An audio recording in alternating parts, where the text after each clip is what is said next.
లేదు.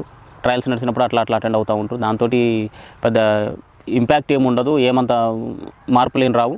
ఏవైనా రాజ్యాంగ సవరణ చట్టమే మారేలాగా ఒక కొత్త చట్టాన్ని రూపుదిద్దితే కానీ ఈ బెట్టింగ్ యాప్స్ని వాడేటోళ్ళని ప్రమోట్ చేసేటోళ్ళని ఇద్దరిని నిందితులుగా పరిగణించినప్పుడు మాత్రమే, ఇద్దరిని కల్ప్రిట్స్ అని చెప్పి డిసైడ్ చేసినప్పుడు మాత్రమే దీనికి ఒక శాశ్వత పరిష్కారం వస్తుంది తప్పితే ఏ ఒక్కరిద్దరినో లేకపోతే ఏ యూట్యూబ్నో లేకపోతే ఇన్స్టాగ్రామ్లో మోడల్స్ను మనం 10 మందిని తీసుకెళ్ళి అందులో పెట్టినంత మాత్రాన మన మొబైల్లో మనం ఇన్స్టాల్ చేసుకున్న 2x బెట్ కానీ 3x బెట్టింగ్ కానీ లేకపోతే రమ్మీ కానీ లేకపోతే ఇంకేదన్నా డ్రీమ్ 11 కానీ i11 కానీ ఈ 22 కానీ ఏవి కూడా అన్ఇన్స్టాల్ అయిపోవు కదా మన మొబైల్ నుంచి.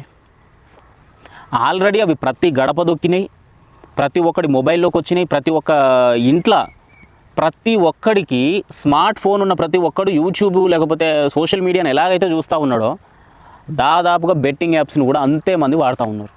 ఇది సత్యం.